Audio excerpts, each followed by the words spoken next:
खबर है झारखंड से। कुल मिलाकर जो सिनारियो है, झारखंड मुक्ति मोर्चा और गठबंधन बिल्कुल आगे चल रही है और भाजपा पीछे है। लेकिन जैसे जैसे दिन चढ़ेगा कई जगहों पर आपको ये जीत हार का अंतर और जो सिनारियो है वो बदला बदला सा नजर आएगा। नवीन जी, कुछ आपको लग रहा है झारखंड में कुछ होने वाला है? लग तो नहीं रहा है, क्योंकि अब समय काफ़ी हो गया है। तो 4 सीट का इधर उधर अंतर हो सकता है, 1-2 सीट, लेकिन हमको नहीं लगता है कि ये कोई बहुत बड़ा इसमें चेंज होने वाला है।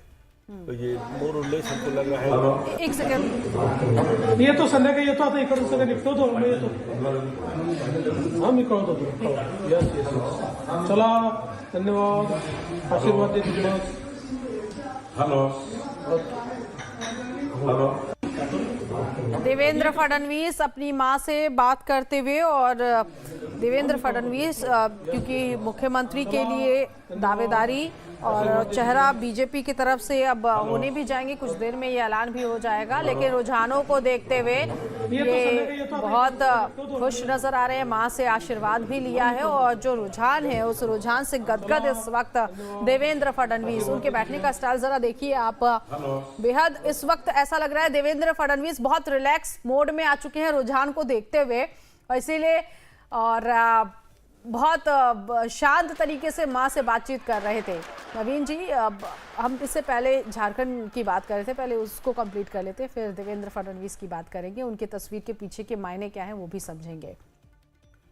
देखिए, झारखंड का जो ये रिजल्ट जो सामने दिखाई दे रहा है अभी तक का, एक चीज़ को बहुत क्लियर कर रहा है कि जिस तरह की कंपेन बीजेपी ने किया, कंप्लीटली नेगेटिव कंपेन, कंप्लीटली एक चीज़ पर आधारित कि इन्फिल्ट्रेशन और बेसिकली कम्युनल कंपेन, वो बैकफायर किया है।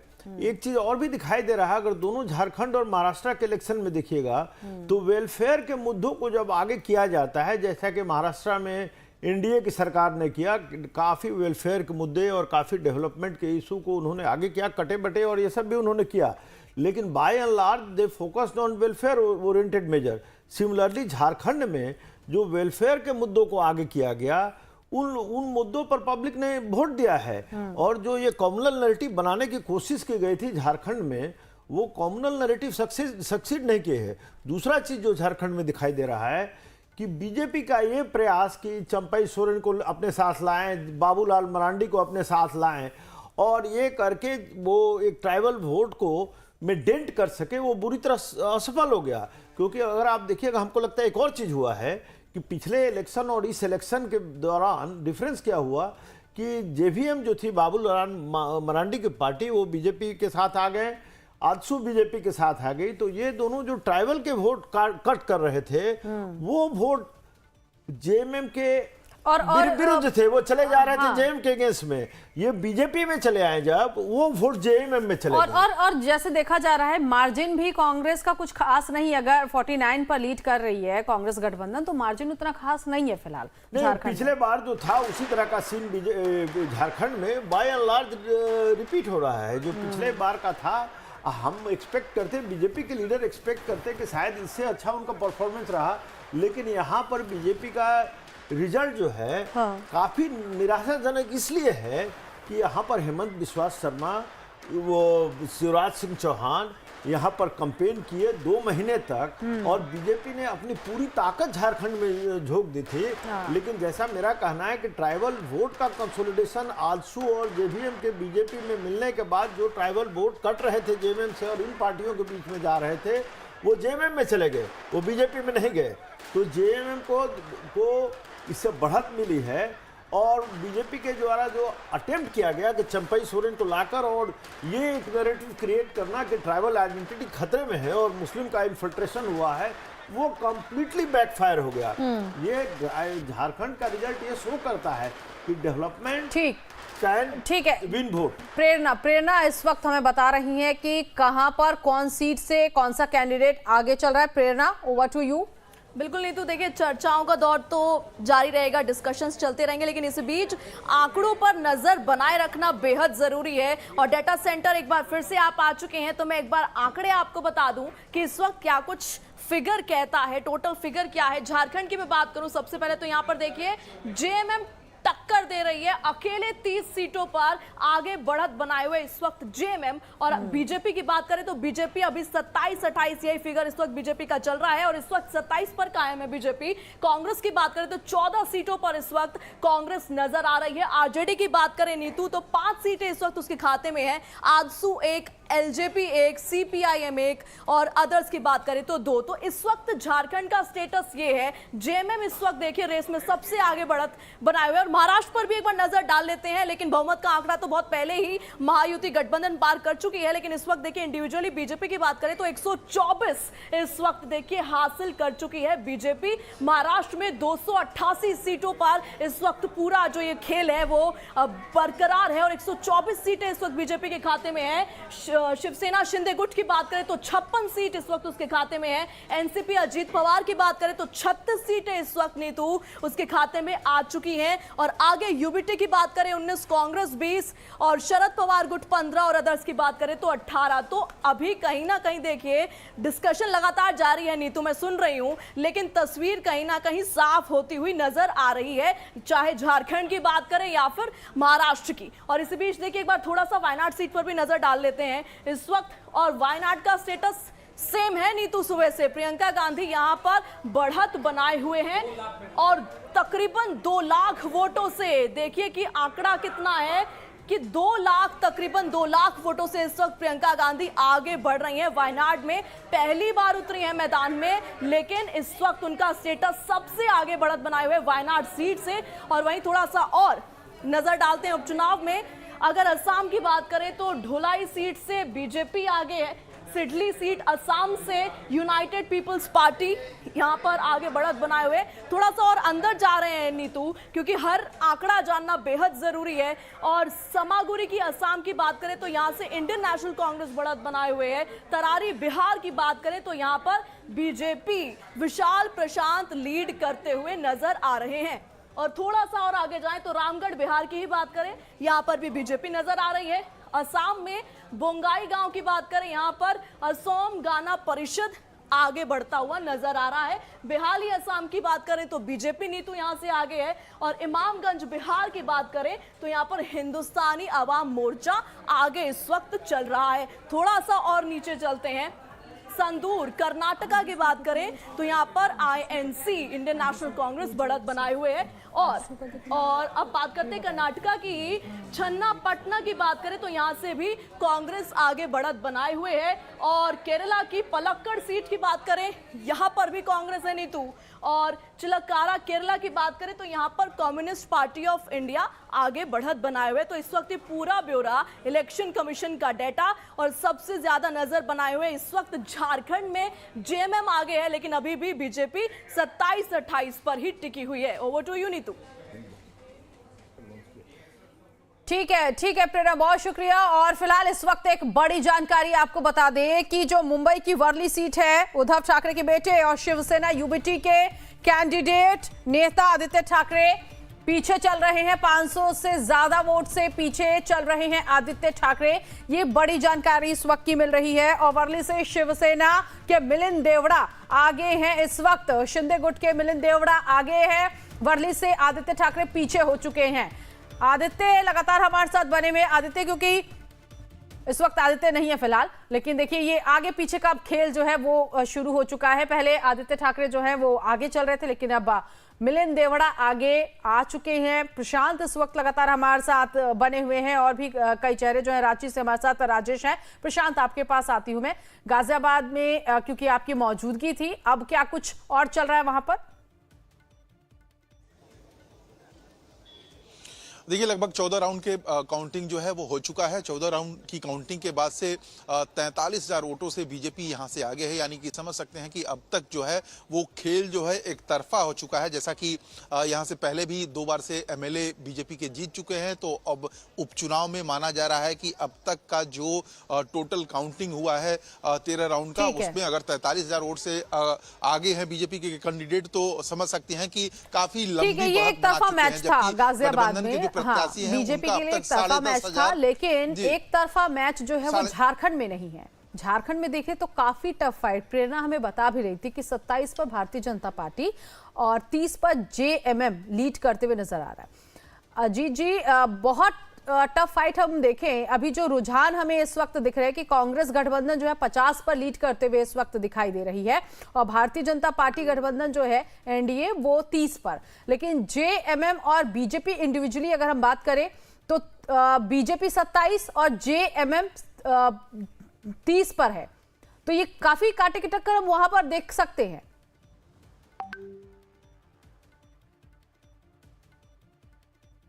अजीत जी, आपकी आवाज नहीं आ रही। देखिए, ये अलायंस की बात करेंगे, हम लोग अलायंस की बात करेंगे। इंडिविजुअल पार्टियों का उतना उस तरह से देखने की जरूरत अभी नहीं है, क्योंकि जेएमएम 41 सीटों पर लड़ी थी, सिर्फ 41 सीटों पर लड़के और वो 30 पर जीत रही है। आप स्ट्राइक रेट देखें, उसका इतना अच्छा है, 41 पर लड़के 30 सीट पर वो लीड कर रही है। 68 सीट लड़के बीजेपी 27 पर लीड कर रही है। बीजेपी का स्ट्राइक रेट बहुत खराब है जेएमएम के मुकाबले। वहां सबसे चौंकाने वाला मामला जो है, अभी पहले लग रहा था कि कांग्रेस की वजह से इंडिया ब्लॉक पीछे जाएगा, कांग्रेस उस तरह से परफॉर्म नहीं कर पा रही थी, लेकिन अभी कांग्रेस का भी परफॉर्मेंस काफी अच्छा दिख रहा है। और पिछले चुनाव में आरजेडी जो 7 सीट लड़के सिर्फ 1 सीट जीत पाई थी, वो इस बार 6 सीट लड़के 5 पर लीड कर रही है। तो न सिर्फ जेएमएम बढ़िया परफॉर्म कर रहा है, बल्कि उसकी जो दोनों सहयोगी पार्टियां हैं वो दोनों भी बहुत अच्छा परफॉर्म कर रही हैं। और इसका मतलब ये है कि ओवरऑल जो गवर्नमेंट है, जो हेमंत सोरेन की सरकार है, उस सरकार के लिए एक प्रो इनकम्बेंसी है, जो एंटी इनकम्बेंसी नहीं है। जिस तरह से हम लोगों ने महाराष्ट्र में देखा कि एक प्रो इनकम्बेंसी है, जो इनकम्बेंट है उसके फेवर में एक आंधी चली और उस तरह उसको वोट मिला है, उसी तरह से झारखंड में भी प्रो इनकम्बेंसी है, इनकम्बेंट के फेवर में पोलिंग हुई है। और जो मैया सम्मान योजना हो या बिजली के बिल माफ करने की योजना हो या सरकार की और भी जो लोक लुभावन योजनाएं हो, और जो इंडिया ब्लॉक का सामाजिक समीकरण, देखिए अभी तक सारी चर्चा इस आधार पर होती थी, बीजेपी सिर्फ इस आधार पर सारा एनालिसिस कर रही थी कि मुस्लिम और आदिवासी उसकी तरफ होगा, लेकिन सिर्फ वैसा नहीं हुआ है। मुस्लिम आदिवासी नहीं, बाकी दूसरे समूहों में भी उसको अच्छा वोट मिला है। और जिस तरह से अभी हम देख रहे हैं आरजेडी को आगे बढ़ते हुए, देखिए ये दुमका रीजन में भी उसकी सीट है जहां वो लीड कर रही है, पलामू प्रमंडल में भी उसकी सीट है जहां वो लीड कर रही है, और मतलब संथाल परगना में भी, पलामू में भी और उत्तरी छोटा नागपुर में भी, सब जगह उसके कैंडिडेट पूरे जहां उसका, इसका मतलब यादव का वोट उसके साथ गया है जो कोर वोट है, तो दूसरे वोट भी उसके साथ जुड़े हैं। और कहीं ना कहीं ये जो बहुत ज्यादा प्रचार हुआ, पोलराइजेशन कराने की कोशिश हुई, उसकी प्रतिक्रिया में रिवर्स पोलराइजेशन भी हुआ। दूसरे समूह भी और एकजुट हुए आकर के। तो वेलफेयर स्कीम हो, अलायंस बढ़िया बनाना हो, ये सब मिलाकर के झारखंड में जो इंडिया ब्लॉक है उसको डिसाइसिव बढ़त मिल गई है। 30 सीटें ही पिछली बार मिली थी जेएमएम को, और अगर वो 30 सीटें रिटेन कर रही है तो ये उसकी बहुत बड़ी उपलब्धि हो। उसको 30 सीटें ही पिछली बार भी मिली थी। बीजेपी पिछली बार 25 सीटें जीती थी, अभी भी उसी के आसपास है, वो एक आध सीटें बेटर कर रही है, उसको कहीं ना कहीं अलायंस का साथ मिला है। हाँ। लेकिन जो जयराम महतो थे, झारखंड लोकतांत्रिक क्रांतिकारी मोर्चा, जिन्होंने पार्टी बनाई और ऐसा लग रहा था कि बीजेपी ने उनको खड़ा कराया मदद करके, वो बीजेपी के लिए भस्मासुर साबित हो रहे हैं। कई सीटों पर उनकी वजह से बीजेपी चुनाव हार रही है। और ये देखिए जश्न की तस्वीरें भी आ रही है, और यहाँ पर होली खेलते हुए भी जश्न मनाया जा रहा है। बाराबंकी से ये तस्वीर सामने आई, बारामती से माफ कीजिए, ये तस्वीरें जो हैं वो सामने आई हैं। और महाराष्ट्र में कहीं आतिशबाजी हो रही है तो अब कहीं होली खेली जा रही है। ये देखिए इस वक्त रुझान देखने के बाद किस तरह से महायुति के चेहरे खिले हुए और ढोल नगाड़ों के साथ जश्न मनाया जा रहा है। ये फिलहाल तस्वीर इस वक्त महाराष्ट्र के बारामती से सामने आई है। होली खेलते हुए समर्थक नजर आ रही हैं। राजेश हमारे साथ बने हुए। राजेश, वाकई क्योंकि जिस तरह से हमारे तमाम पैनलिस्ट कह रहे हैं कि चंपई सोरेन को भारतीय जनता पार्टी में लाकर जो एक उनका जो पूरा गढ़ था उसको अपने साथ मिलाने की पूरी कोशिश बीजेपी ने की है, कहीं ना कहीं वो दिख भी रहा है इन रुझानों में। लेकिन जेएमएम के लिए भी काफी चौंकाने वाले इस वक्त जो आंकड़े सामने आ रहे हैं और जो वोटों की गिनती इस वक्त चल रही है, वो कहीं ना कहीं परेशानी में डालने वाली है। बिल्कुल, देखिए जो अजीत जी बता रहे थे कि बिल्कुल जो सिनारियो है कि भाजपा अगर पिछले बार आप देखें तो भाजपा 25 सीटें जीती थी। दो विकास मोर्चा जो बाबूलाल की पार्टी थी, जब वो मर्ज हुई तो 27 सीटें हुई थी। भाजपा उसी के आसपास में है। सबसे जो सब बढ़त बनाया है वो है आरजेडी का अगर पिछले साल के परफॉर्मेंस, पिछले चुनाव के परफॉर्मेंस को देखें तो सिर्फ उनके पास एक सीटें थी, वो थी चतरा वाली। अभी 5 जगह पर वो आगे, और हम बार बार जब पहले भी हम बात कर रहे थे तो आरजेडी गोड्डा से और देवघर से वहाँ पर ये बढ़त बनाएगा, इसके पहले से कई बातें कही जा रही थी और वही वहाँ पर प्रदर्शन दिख रहा है। कोडरमा में सुभाष यादव बेहतर चल रहे हैं, क्योंकि नीरा यादव को नुकसान हुआ वहाँ पे एक इंडिविजुअल कैंडिडेट की वजह से, ये भी पहले से स्प्लिट किया जा रहा था और वही रिजल्ट वहाँ पर आ रहे हैं। कांग्रेस से बेहतर प्रदर्शन किया है, ये चौंकाने वाली बात है। तो कुल मिलाकर झारखंड में जो अभी तक सिनारियो है वो यही दिख रहा है कि जो कांग्रेस और गठबंधन है वो बिल्कुल आगे चल रहा है और भाजपा पीछे है। लेकिन देखिए जब थोड़े दिन चढ़ेंगे, चूंकि यहाँ पर कई जगहों पर काउंटिंग थोड़ी विलंब से स्टार्ट हुई है और कई जगहों पर आप देखेंगे कि जो अंतर है वो काफ़ी कम है, तो वो ऊपर नीचे आपको दिखेगा। तो ये शुरुआती रुझान है। 1 घंटे के बाद करीब करीब आपको लगेगा कि कहाँ पर जो झामो गठबंधन है वो आगे और भाजपा, और मतों के अंतर को भी देखना बहुत जरूरी होगा, क्योंकि विधानसभा में कम अंतर में झारखंड में 18 से 20 सीटें जीती गई हैं, तो थोड़ा हमें इंतजार करना चाहिए। और बिल्कुल, और जिस तरह से हमने दोनों चरणों में देखा राजेश, क्योंकि जो ट्राइबल क्षेत्र की महिलाएं हैं जमकर उन्होंने वोट डाला है, बढ़ चढ़ कर वो घर से बाहर निकली, उन्होंने वोट डाला। और जो ये इस वक्त हम देख रहे हैं जेएमएम को लेकर, फिलहाल श्रीकांत शिंदे क्या कुछ कह रहे हैं वो सुन लेते, फिर आती हूं मैं आपके पास। सर, पहिली प्रतिक्रिया तुमची काय सांगाल? निकाल तुमच्या बाजूने घेतो महाराष्ट्रातील तमाम जनते खाली घ्या ना जो प्रचंड विश्वास हा महायुतीवरती दाखवला, माननीय मुख्यमंत्री एकनाथ शिंदे साहेबांवरती दाखवला, त्यांच्या नेतृत्वाखाली जे आज महायुती इलेक्शनला सामोरे गेली, त्यांच्याबरोबर दोन्ही उपमुख्यमंत्री महोदय देवेंद्र फडणवीस, अजितदादा, ज्या प्रकारे या तिघांनी मिळून काम केलं गेल्या 2.25 वर्षांमध्ये, तर भूतोनं भविष्याचे रेकॉर्ड तोड निर्णय घेतले, डेव्हलपमेंटची कामं केली आणि त्याचबरोबर वेगवेगळ्या योजना आज महायुतीच्या सरकारच्या माध्यमाने झालं।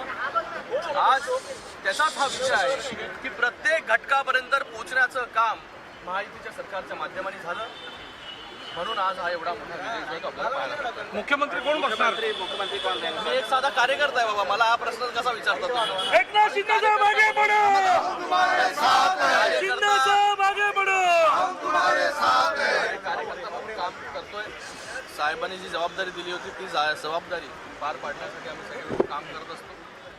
मला वाटतं शिंदे साहेबांच्या नेतृत्वाखाली जी आहे ही निवडणूक लढली। श्रीकांत शिंदे गदगद रुझानों को देखते हुए, उससे पहले हमने तस्वीरें देखी थी मिठाई खिलाते हुए भी, जश्न मनाते हुए भी नजर आ रहे थे। फरहा के पास चलते हैं। फरहा, इस वक्त क्या बता रहे हैं रुझान?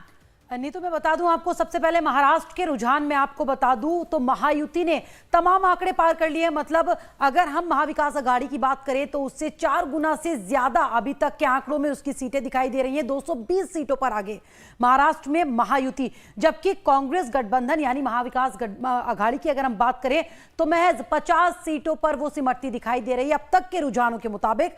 अदर्स की बात करें तो अदर्स 16 सीटों पर आगे दिखाई दे रही है, यानी बड़ी जीत यहां पर हासिल कर सकती है महायुति, शायद जिसकी उम्मीद भी उसको नहीं थी, क्योंकि अब तक के जो रुझान आए हैं 220 काफी सीटें होती हैं, 288 सीटों पर यहां पर वोटिंग हुई, 288 सीटें हैं महाराष्ट्र में विधानसभा की, और उस पर 220 सीटों पर अभी तक महायुति आगे दिखाई दे रही है। जबकि कांग्रेस यानी महाविकास आघाड़ी की अगर हम बात करें तो मैं 50 सीटों पर, अदर 16 सीटों पर। तो महाराष्ट्र की तस्वीर मैंने दिखाई नीतू आपको। अब झारखंड की अगर मैं तस्वीर बताऊं तो वहां पर कांग्रेस गठबंधन यानी इंडिया गठबंधन आगे चलता हुआ दिखाई दे रहा है।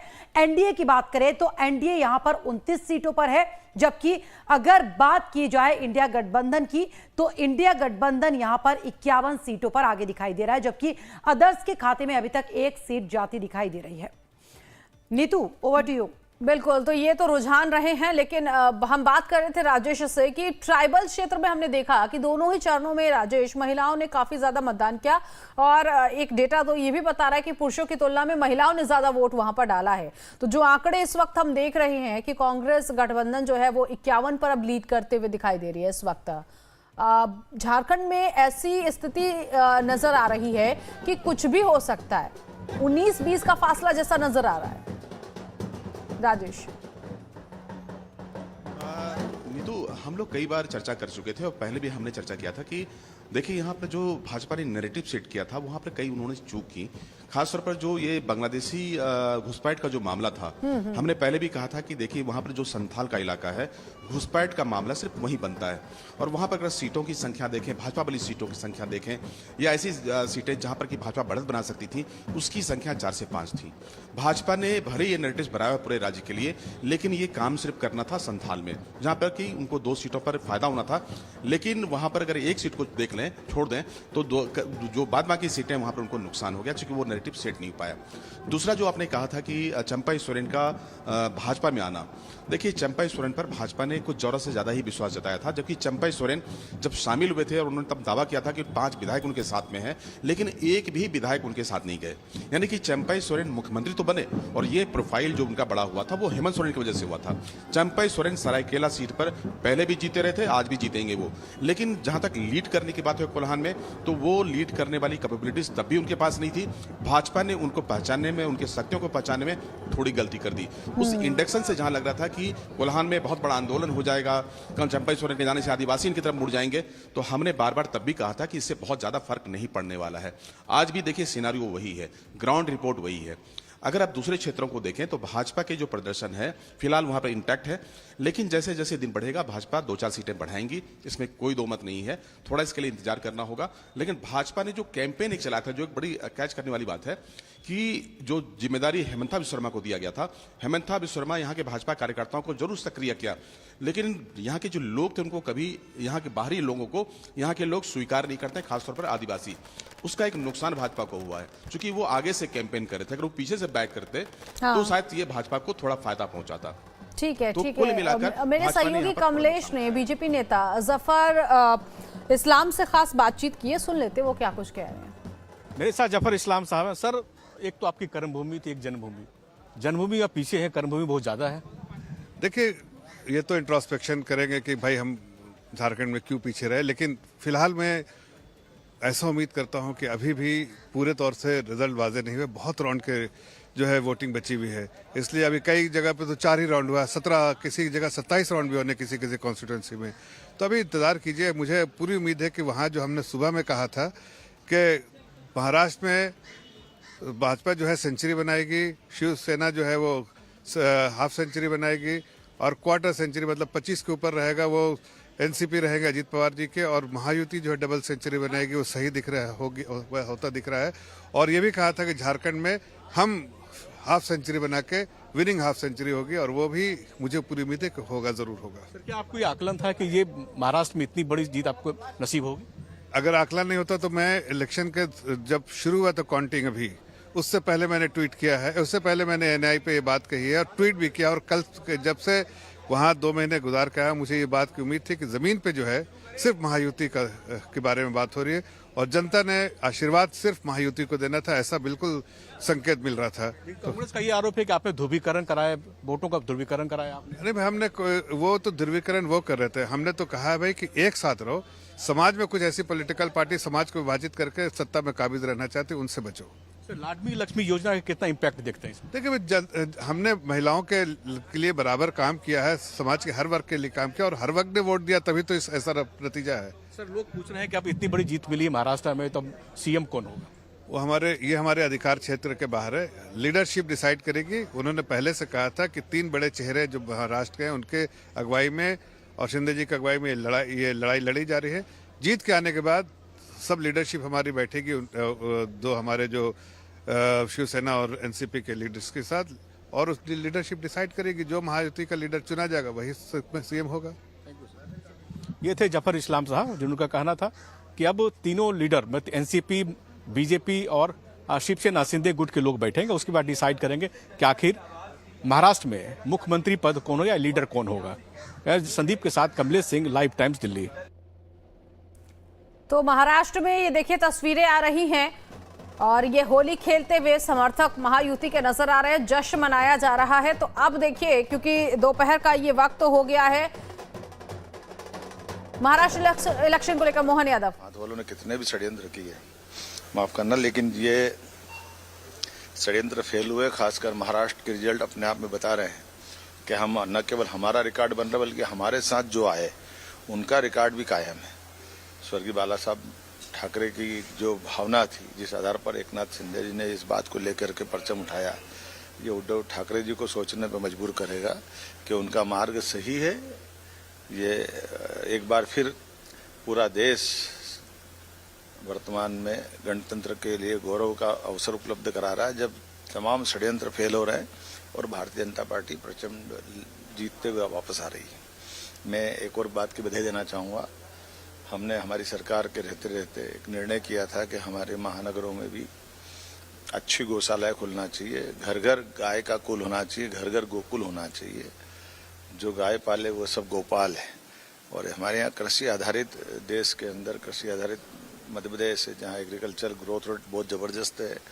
ऐसे में हमको अपने किसानों की आय बढ़ाने के लिए दूध का उत्पादन भी बढ़ाना पड़ेगा और ऐसा गोवंश जिसको संभालने के लिए घर में लोगों को जगह नहीं है, कोई कारण से सड़कों पे है, वृद्ध है या लावारिस है, अपाहिज है, इनको संभालने के लिए सरकार उसकी पहल करेगी। मुझे इस बात की प्रसन्नता है कि आज मैं भोपाल के अंदर हाईटेक गौशाला का भूमि पूजन करने जा रहा हूँ, जिसमें 10,000 से ज़्यादा क्षमता का गोवंश हम उसमें पालेंगे।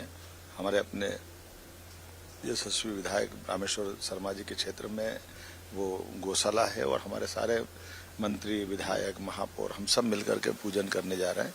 ये संदेश है, संकेत है कि हम अपने लिए न केवल समाज की इन व्यवस्थाओं के लिए प्रश्न उठाने वालों को जवाब दे रहे हैं।